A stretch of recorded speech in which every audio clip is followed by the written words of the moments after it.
Hello, we are making a video in the garden. My computer and the baby dog is on the bed taking a nap. I told him we're making a video, but he's not interested right now. So, the sun is shining through the English laurel and onto my Cookie Monster. And the Cookie Monster has a new band that I tethered it onto. Yes, and it's all starry-eyed about this. It likes it a lot. Yes, this is a better band to put on there.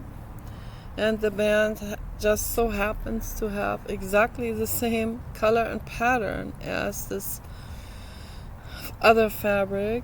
And these two fabrics are not even related. They didn't even come together, but they have about the same pattern on there. This one has motifs of Christmas deer and stuff like this, but also white on red. This is the motif. This is also a Christmas motif. And this has something like this polar bear or something type of theme. And I absolutely love it. I love this combination. Looks absolutely stellar. I'm so happy about this. I've had this now for a very long time. I made this out of a sheet set. And sheet set from Fred Meyer or the grocery outlet. I forgot now which one it was. And this one I think I got from the grocery outlet. This was a baby blanket. And I made stuff out of it. I made clothes out of it, and I always cut the trim. This is the trim of the baby blanket. Cut the trim off, and then I use the trim actually from the baby blankets as either a band for a necklace or like to tether my pants in the front, because my pants I have a real issue with pants. So in general, a worldwide issue with pants.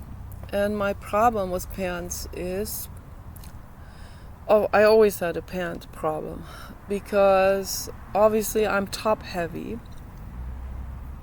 That's very German, by the way. And no, the Germans, they do not like that. Okay? No, they're not proud of that. They do not think this is somehow attractive to be top heavy.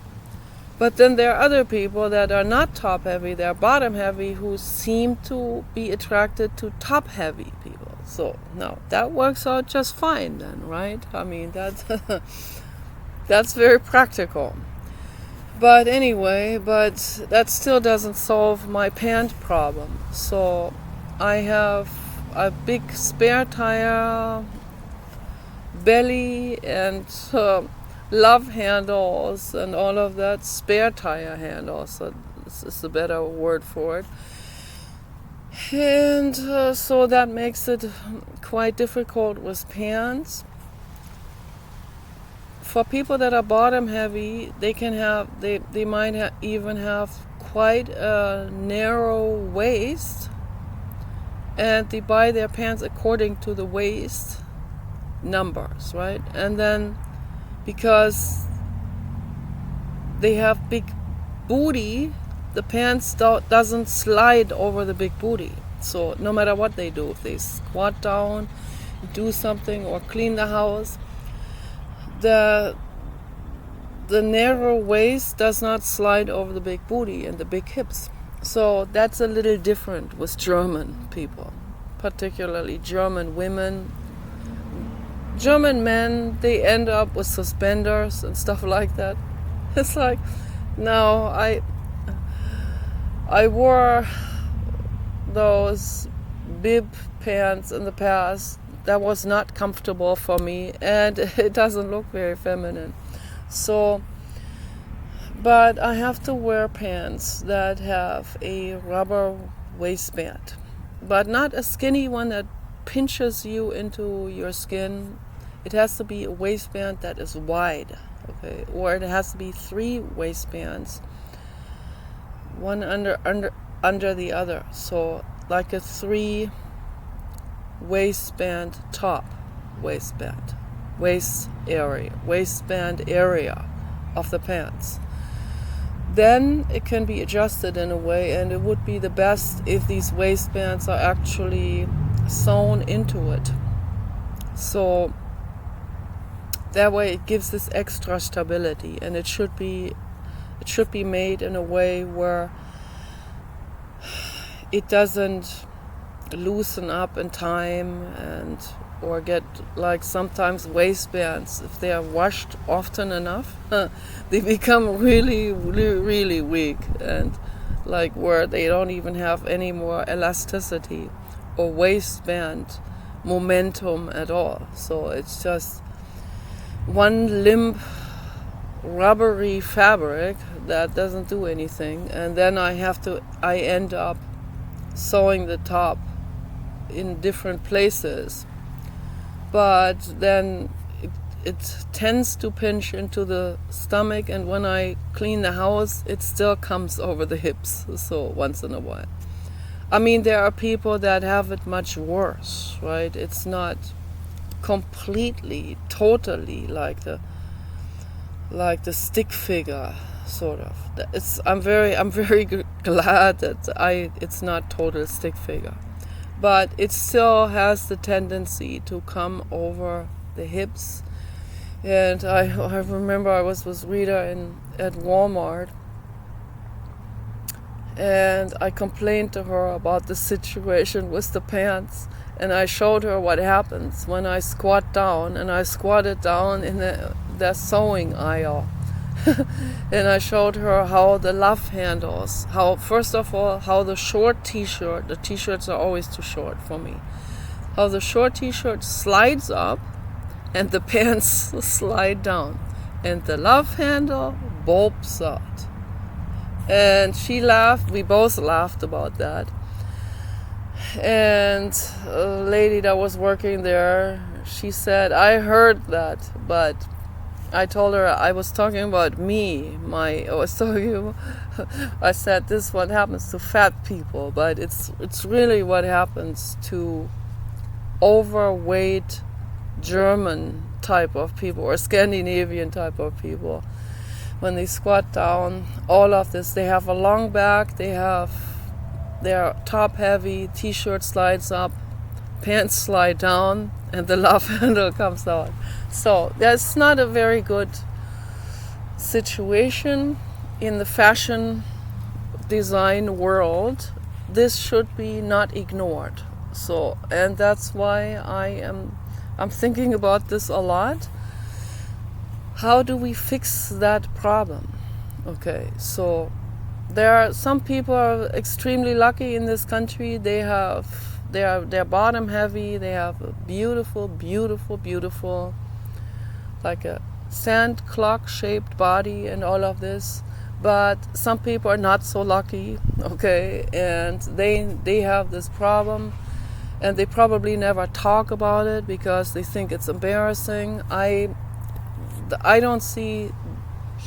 I mean, there are certainly some things in the world that are a bit over the top to talk about, but this is a real problem. It should be talked about, right? I mean, if there is an issue like this that kind of interferes in our lifestyle, then obviously needs to be thought about, needs to be discussed, and we need to do it better.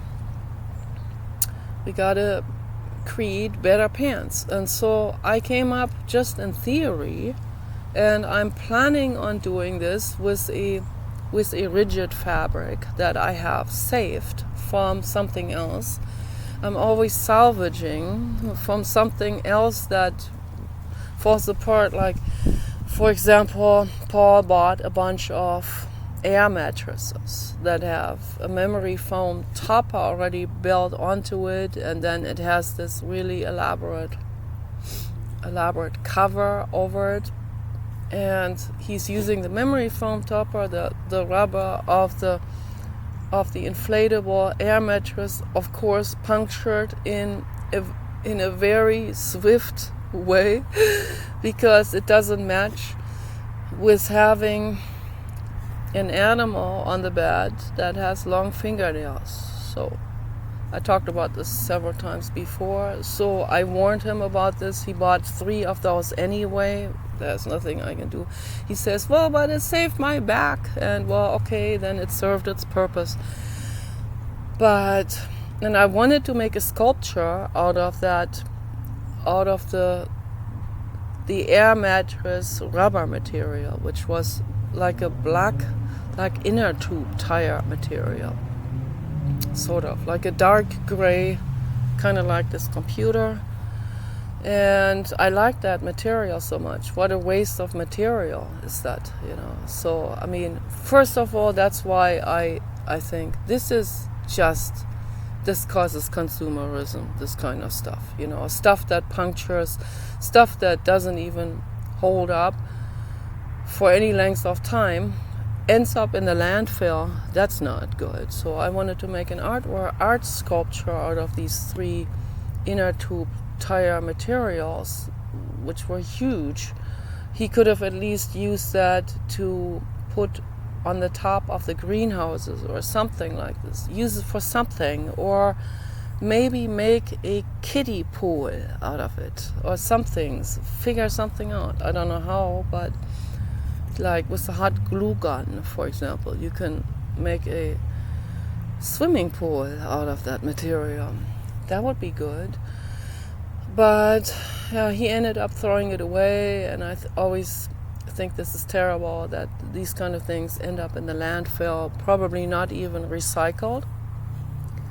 So, but I salvaged the outer material, which is very, very nice, like an off-white type of embroidery material that I thought it looks kind of old-fashioned for a bed mattress cover, but to make a suit out of it, a pantsuit, pants and jacket.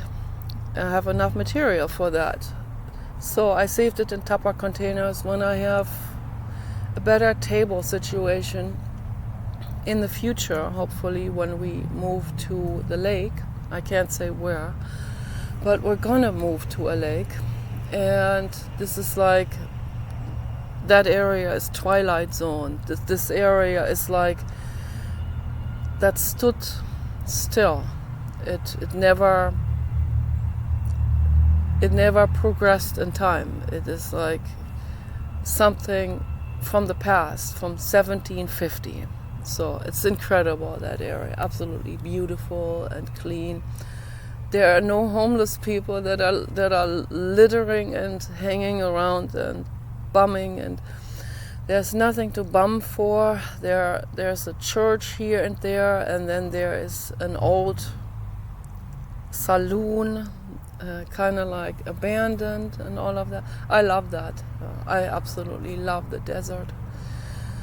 So when we have a new place, then we want to get a commercial greenhouse. Then I want to have where I have light from all angles coming in. Then I want to have a larger table, and I will be able to do my sewing there. And I sew by hand because I don't like power tools. So I tried that with a sewing machine in Germany. It sewed right through my finger. I'm done now with that kind of stuff.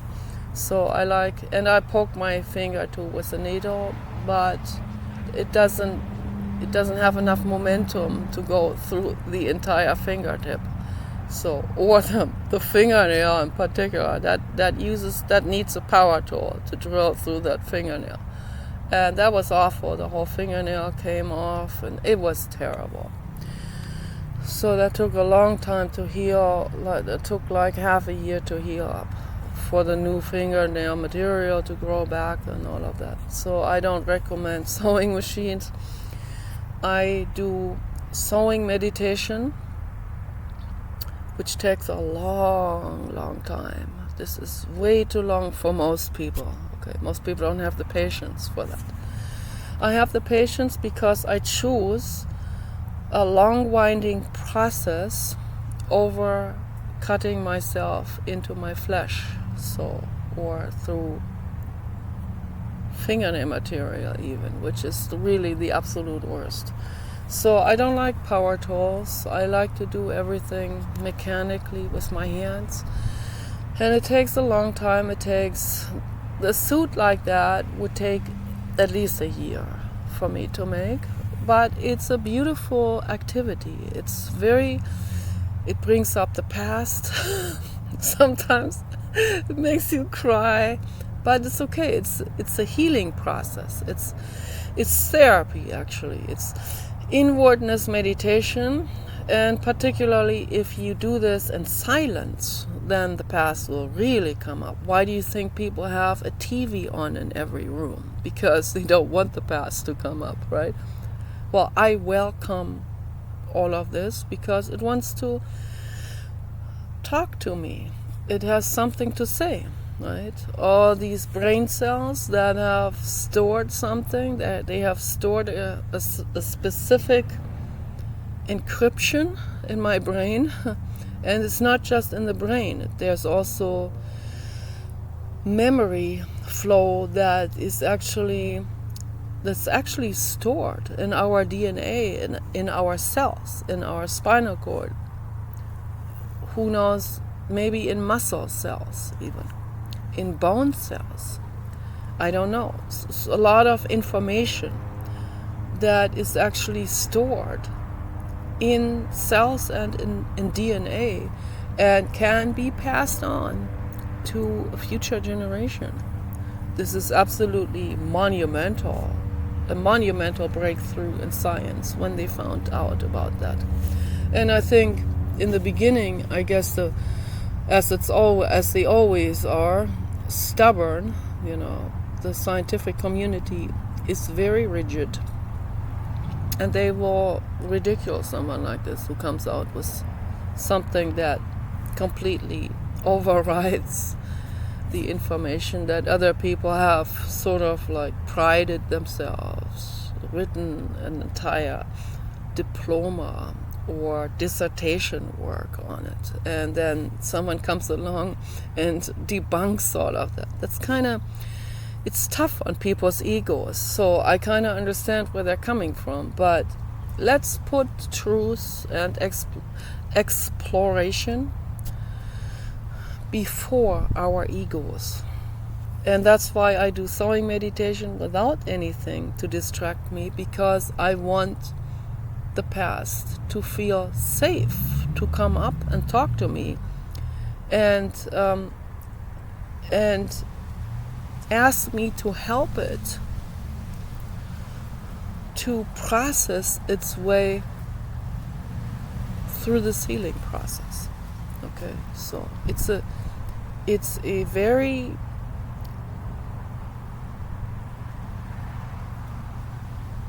I would say focus based, but it's not focus based in a conventional knowledge type of way. It's focus based in a way of inwardness meditation and being completely open to whatever there is, okay, whatever wants to talk to me. And it's sometimes painful, and sometimes I stab myself a little bit, but it doesn't poke very deep, so it can bleed just a little bit, but it doesn't go very deep, because obviously we have nerve cells and we know when this is happening, and we go like, okay, so I can withdraw my finger from the needle and it heals up very fast. And so, but it's all part of this process and that's why it reminds us to be very mindful when we're sewing, very, very mindful. And then when we do this, and we it's like it's innovation. You flow with that, okay? And I'm not a couturier. I didn't go to a school. I learned that in Waldorf school. I learned sewing, but not cutting something elaborately and sewing that into an amazing dress. So now we sewed pillowcases. I mean, it was like high school, right? Junior high school and stuff like that. Like before that even. Like at age 13, we would sew a pillowcase and were real happy and accomplished having made this pillowcase. And I think we even sewed that by hand. And then they have these old Singer sewing machines. They had those, and they didn't have power tools. They had the Singer ones that you step on it. You have to pedal it in order to work. So the real old antique Singer sewing machines from like 1600 or something. Amazing. I really admired those. But even that is a bit scary, because it has more power, more momentum, and you can really stab yourself with this. But if you have to use the pedal, then it is a much more mindful process and a much more focused process than if you just press on the gas pedal and then it just rattles along, and you don't even know, before you know it, it has already sewn over something else, and that's not a mindful process. Some people are very skilled with this, of course, and the real couturiers, they're very skilled with that. And they do not sew through their fingers, I'm sure of that. So they would be kicked out if they do. But, I am not a professional, I'm not trained with this, but I put a lot of thought into all kinds of things. I mean, all kinds of things from the entire spectrum of existence, not just one thing, but very completely different and unrelated, seemingly unrelated métiers or fields of knowledge. I put my mind into it and I want to learn about it. Psychology has always been my number one, but and then political sciences, I should have probably studied that, and law should have studied, but in the past I was like so set on psychology, and they didn't even have that where my parents were living. I had to go to a different town, and I couldn't even follow through because I was just psychologically so absolutely overwhelmed with giving presentations. It was just a total nightmare. I mean, it was really it was two things. Giving presentations, I was not able to do it. And then also what our professor said about if you're interested in neuroscience, then you have to go through a year of practicum with laboratory animals. And I was like, end of story. Okay, will never happen, will never work. Okay, so I would rather work on dead people in medical school. I almost took that path. But my grades weren't very good. This required like really high grades. And if you had like grades on the lower end, then you would have had to wait for like 10 years until there's a space that frees itself. In Germany, it used to be free of charge. I don't know how they're managing this now. Germany is changing now. It's not Germany anymore. So it used to be social. It used to be social market structure. It used to be very much leaning towards communism. And people got their teeth fixed even if they didn't have money. They had medical insurance from the government that was very, very advanced. They had free school, free university, free college, all of that. Okay, I don't know how they're doing it now. They're probably also mismanaging the funds. they're doing what Governor Newsom is doing to California, and it's a pity. It's very, very sad. So we don't know how long California will stay California. Okay, we'll see.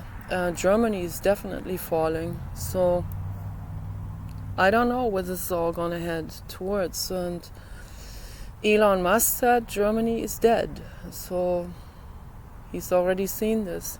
They declared him enemy number 2. I mean, the public in Germany, they get fed unbelievable propaganda and lies, hate propaganda, and the public has absolutely no idea who is who, and who is kind and who is not kind, and who is corrupt and who is trying to save the world. I have no idea on any of these things. But the corporate agenda are doing it here too, of course, so they hijacked almost all media outlets to propagandize the public with their hate propaganda against the Good Samaritans. So it is happening, you see it. But we've seen it now to such an excess happening in such an abstruse form with the Biden criminals that they kind of kicked themselves in the balls in this way, the Biden criminals. They were so obnoxious. It was so dysfunctional and so corrupt. It was just a couple of levels too corrupt for their own good. But lucky for that, because that made the public see, boy, are they criminal. I'm not going to vote for them again. So, thank you. Okay, so, yeah, that's how it goes. But in Germany, that's like the hot frog pond experiment, if anyone knows about it, which is, I shouldn't even use this metaphor, because it's so unbelievably cruel what they have done to laboratory animals. But it's like Germany, the Germans are sitting in a dump, okay, but they haven't even seen how gradually it has become, very gradually, more and more like a dump, right? So gradually, as a matter of fact, that most of them didn't understand what's going on. So they are still fed the propaganda. You need to let the immigrants in, and they would die if they didn't come in. We have to save all people from the whole planet, bring them all in, and it becomes more and more a dump, and no-go zones, and little girls are being raped on the street, and the police is not allowed to go there. More and more and more, a violent trafficking, the dump site. Okay, that's what Germany has become. And then a lot of shit has to happen first before some people in Germany finally get it now. It's like, oh, bro, this is not good. You got it. It's not good. Okay, so, but then there's other people that they're never affected by any of this. They're completely indifferent to what's going on to other people's children in public schools. No, the ones that have money, they send their kids to a private school. A private school where there are only rich German kids. But those are the ones that said, you Nazi, for going against bringing the asylum seekers in. Those are the ones. You see the double standard in this? That's just one out of gazillions of double standards. Someone says to them, please, we can't take any more asylum seekers. This country is flowing over and it's becoming a dump. And the spoiled rich kid, someone like my brother or Hunter Biden, will say, you Nazi, for saying something like this. Haha, I'm so superior to you because you're a Nazi. See, this all has to do with ego and pride. Okay. And that's their type of brainwash that they have undergone. And then when shit really hits the fan, oh, let me just send my child to a private school that doesn't have these asylum seekers in there that might rape my little girl. Right? What a double standard that is. I hope I get this message across. I hope that this makes a lot of sense. That these people are full of shit and double standard. Okay, so I am not a right winger. I'm not a conservative by any stretch.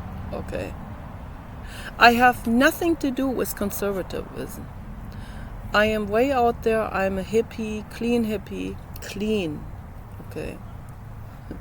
Clean on all fronts and inside and in every cell. So, yeah, that's what I am. Hippie artist, wonderful, by the way. This is not something bad, okay? This is a good thing. I always have to, it's too bad I have to correct these brainwash things. This good, actually. This not good. Too bad I have to be really upfront.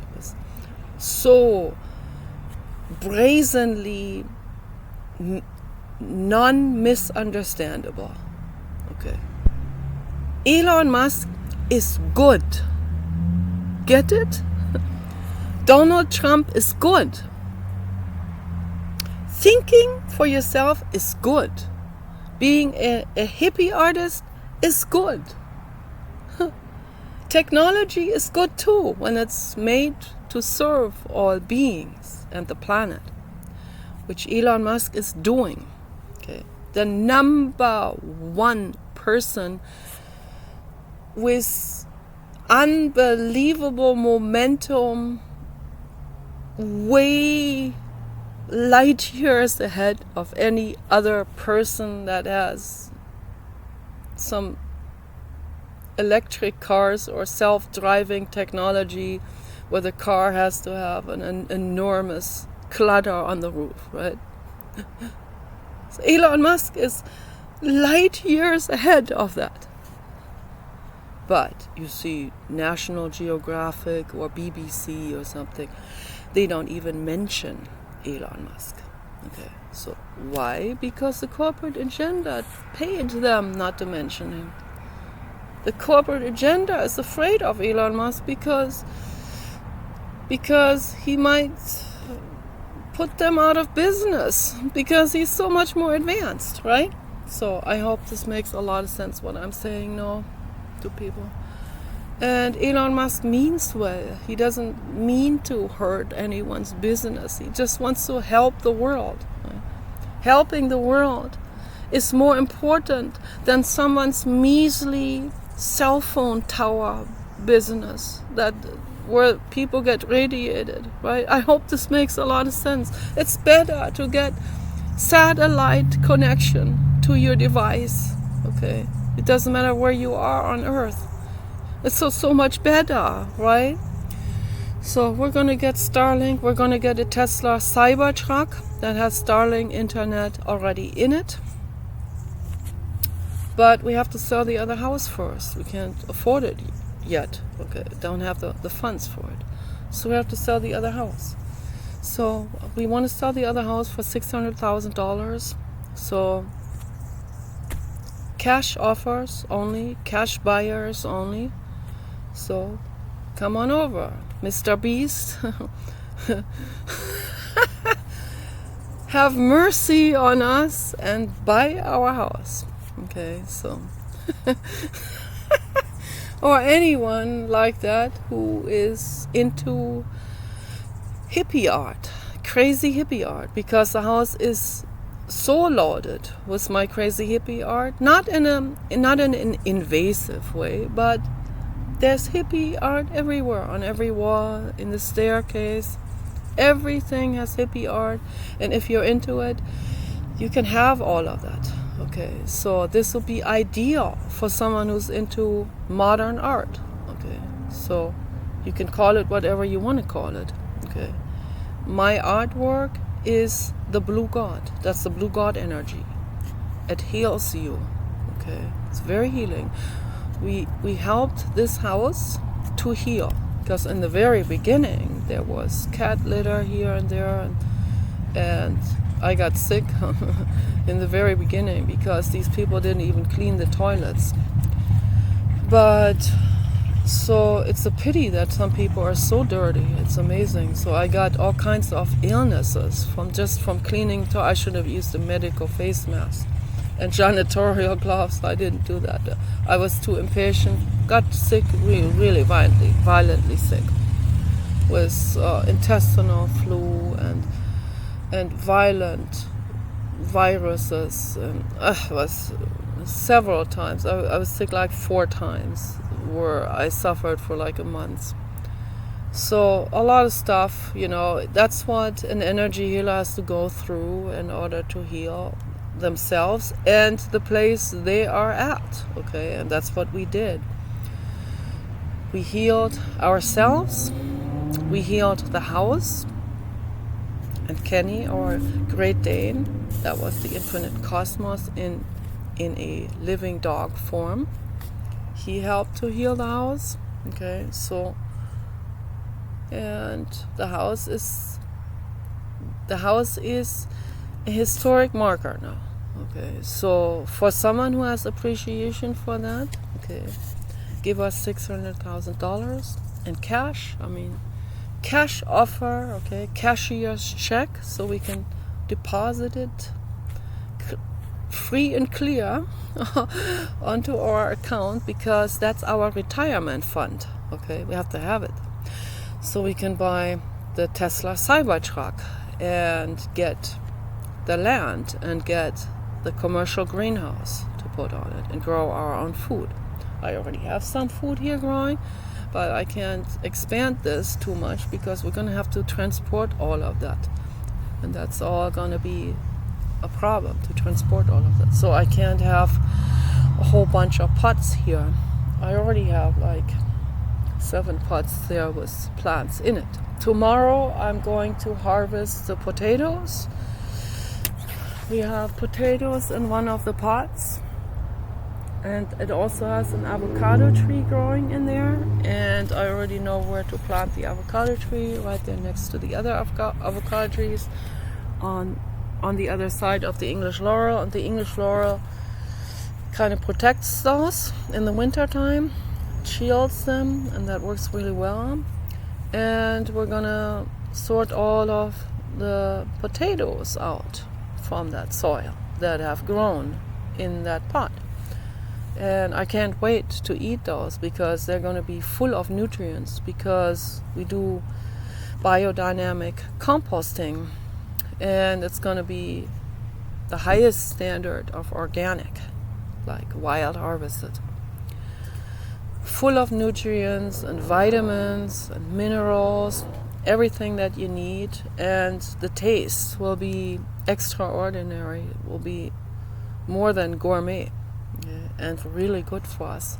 So that's what I'm going to do tomorrow, and I'm also going to straighten out that other greenhouse on the other side that was demolished by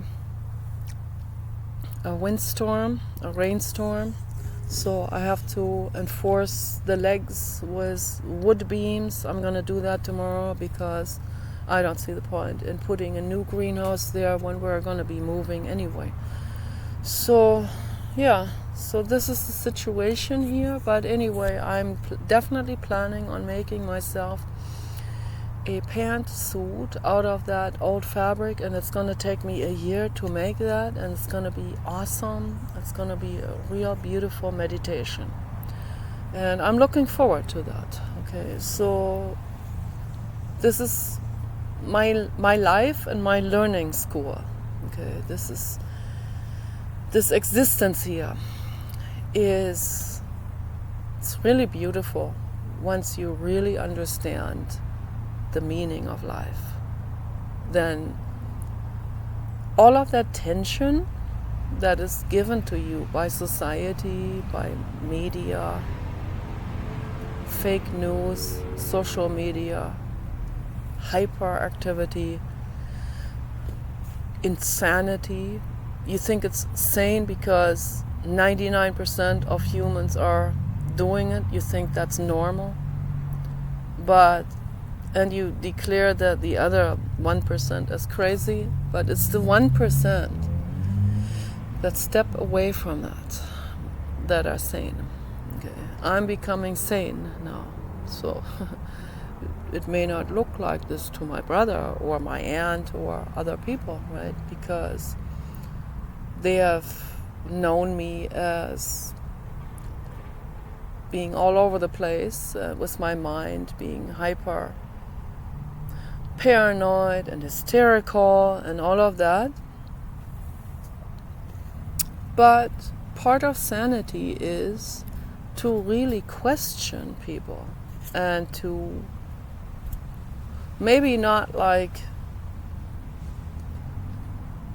go overboard and take a speaker and stand on a roof and declare emergency to the world. Maybe not that, but that would be overboard.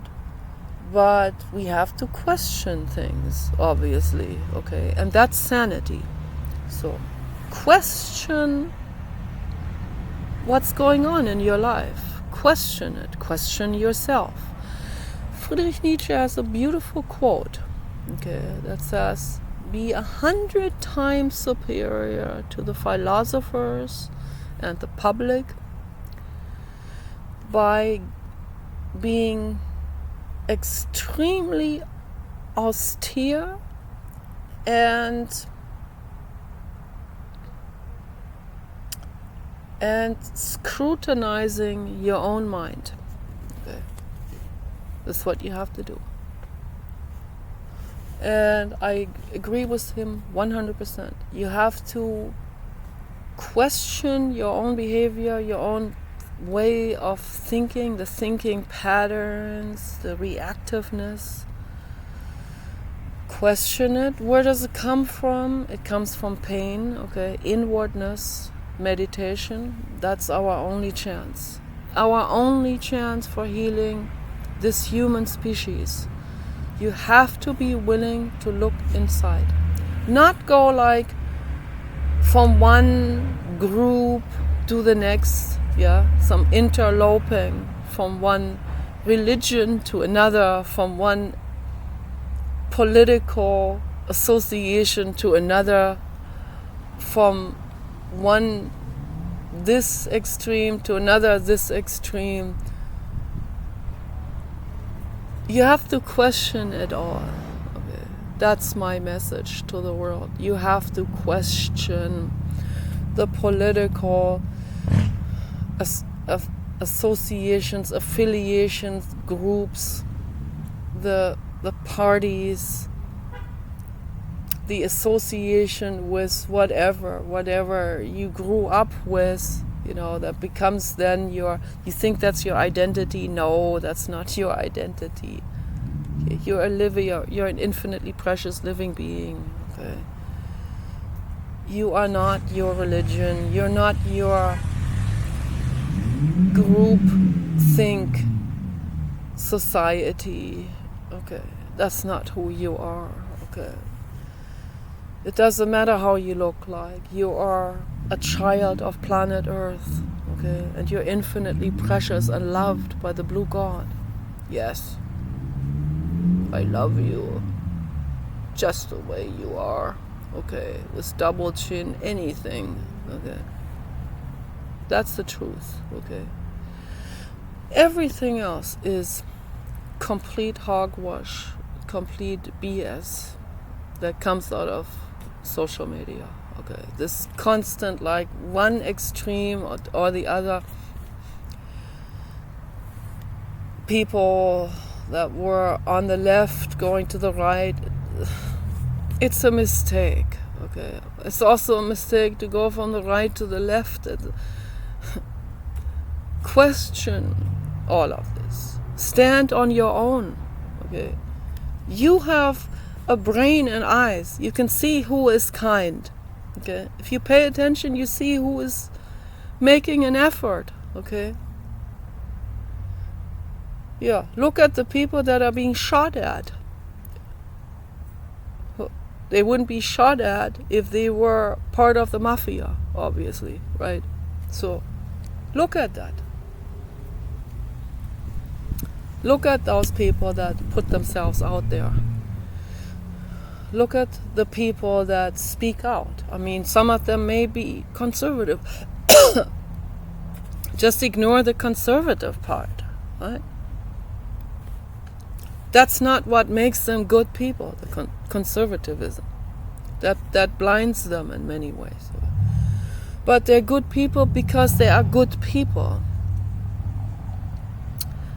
They're more evolved souls. They see more BS. They question more.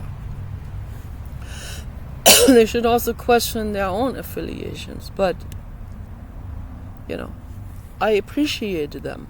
I appreciate James O'Keefe. Okay, I really do. What I find problematic is if he proselytizes the Christian religion to a Norwegian reporter.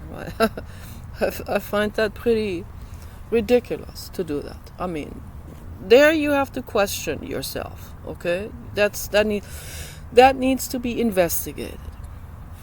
You need to do mindfulness. Okay, you need to do inwardness meditation on that. Don't do it. Okay, so Jesus is not, the idea of Jesus is not who Jesus is. Okay, Jesus was one of many sages. Okay, of many wise and great sages. But he most likely had issues too, psychological issues. But an indigo soul, okay, that's not the highest soul level. So Jiddu Krishnamurti is the infinite cosmos. Jiddu Krishnamurti had the soul of the infinite cosmos. Okay. He came from very humble beginnings in South India.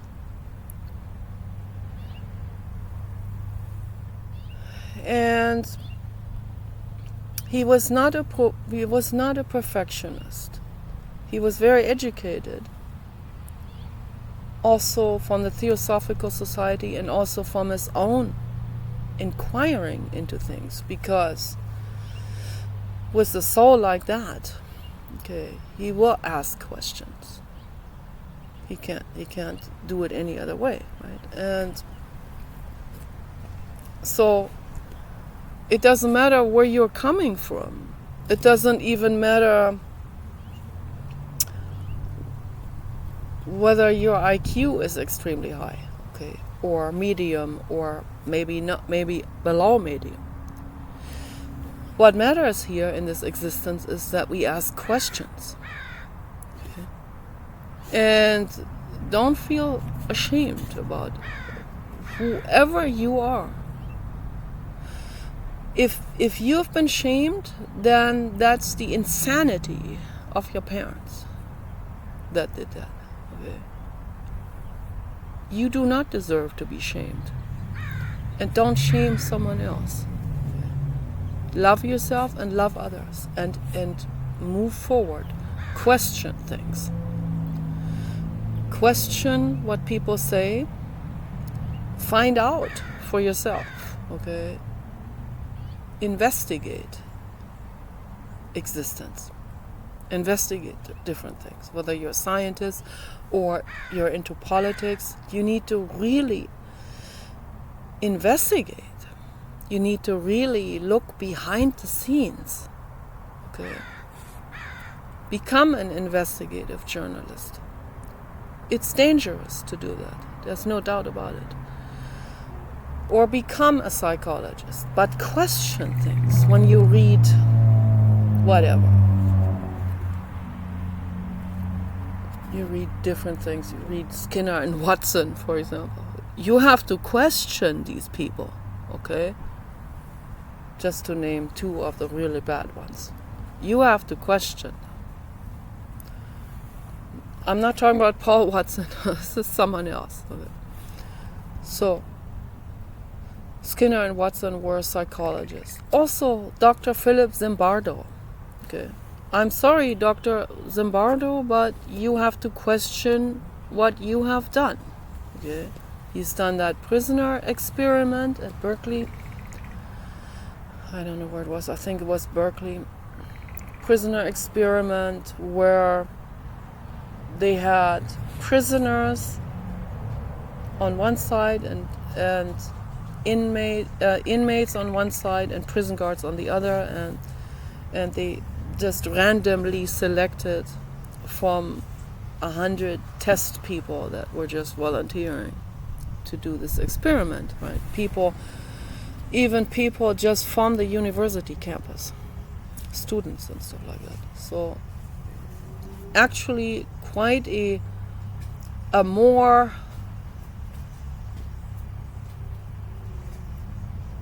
how do they call it? This is a more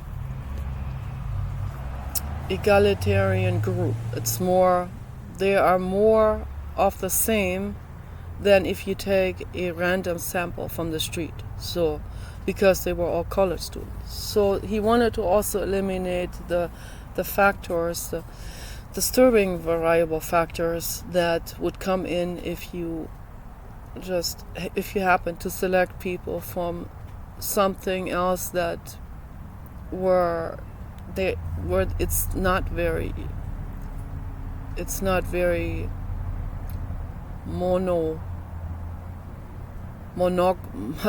I don't know the word for it, like equalized sort of, so. And they took the sample and of random people from the university, and they wanted to, in order to see what a random sample of people, how they would react to this.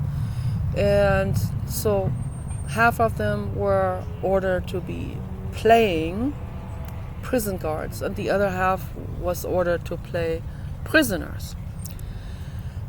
And it turned out that from 100 people, it was about 90 people, or even more, like it was like 98% or something, that when they played the prison guards, they would go overboard and become sadistic. Even though it was just a play, but they became sadistic. It's like when an actor becomes the role they're playing, right? And that happened many times too. And just in the exact same way, where they became sadistic. So, and that's why, I reserve myself the right to say this. I think very few people will ever say this, that when I see an actor playing a very, very evil and sadistic person with utmost convincing reality, then I question that person, whether that person may just be playing themselves. Okay. And I remember Robert Redford, who just recently died, but in a peaceful way, thank goodness. He used to say, it's easy to play a bad person, but it's very difficult to play a good person. He said that because that's what they all said. And why did they all say that? Because the majority of them are not good people, and for them it's very difficult to play a good person, but easy to play a bad person. That's where that comes from. But no one ever looked behind it. No one questioned this, where that comes from, right? If you're a good person, it's not going to be difficult to play a good person. That's a fact. Okay? I could only play myself in a movie. I wouldn't even want to depict a bad person character. I wouldn't even want to try to. Not even in a comedic way, I wouldn't even want to do this. So, because I know a little bit more about energy interplay in this world. I know that people that create a horror movie, let's say, and they're playing, we're just playing, right? But it's creating it's creating all kinds of shit. This horror movie can create a portal, okay? It can create bad energies. It can draw demons to it. And I'm not a Christian. I'm not coming from that. I see this as a psychic that I am. 5555. The blue god agrees. Okay, so don't play with fire. Okay, Hollywood has done that way too often. But deliberately so. And they know, the cabal people behind there, they know. And they deliberately do it. And the actors go like, oh, this is going to be fun to play in this horror movie. No, no, you're playing with fire. Okay, don't do it. Play yourself if you're a good person, and if you're a bad person, don't even become an actor. Okay, let's make movies that are good. Okay, let's make movies that are healing and that are helping the public, not create a portal to whatever, to some underworld, or to some beginner soul society that is whether here or beyond. Right? Let's not do that. Okay, let's not bring that on. I know that the CERN nuclear accelerator, I saw a documentary on that. They have created it. And one of the ETs was talking about it. That channels through people. Okay. That they have done these experiments at CERN. They have done illegal experiments there. They have done legal experiments and illegal ones. And the people that are on the top surface that did their nuclear particle collision experiments, they had no idea what's going on underneath that ring, underneath that acceleration tunnel, circle. Okay, they had no idea. But it so happened that there has been a shootout between good and bad. Between good Samaritans and the Cabal. There was a shootout in the underground of the CERN nuclear accelerator. So, and that makes perfect sense to me. I already had in my psychic tuition, saw all of this. And I thought, am I Meshuggah or something? But I saw all of this. And then when the ET was talking about it, was just a clear thing, It makes perfect sense. So I'm just, what the ETs are telling us through channelers is confirming what I have in many ways, in many subjects, is confirming one thing after another that I had already psychically, intuitively felt and seen. And the stuff I see in my inner eye, particularly when I'm trying to sleep at night, that stuff causes my heart to race, my brain to race. I call it brain terror, but it's really psychic intuition. Yeah. And it's terror because it's the stuff I see is terror. That's why. We want to heal this world. We want to make the world better. Okay? Let's make the world better, and it takes every single person to participate in this, making the world better, not continuing to be ignorant and continuing either deliberately or unintentionally catering to the wrong agendas. Okay, so let's question all of these wrong agendas. Let's question where all of this is coming from. Let's question it. When someone shames someone, question that right there and there. Because you cannot shame anyone. Okay, if you want to make the world a better place, okay, the shaming has to end. Let someone else be whatever they want to be, have a cookie monster around their neck. It's okay. It's okay to be fat. It's okay to have bangs. Okay, let them be. Send love to everyone. That will bring up your own. It's what Dr. Arthur Janov called. He called that. He had specific terminology for this. Repetition compulsion. Okay, and we do repetition compulsion because there is a rift in our brains between the past and the present that we want to bridge, that people unconsciously try to bridge.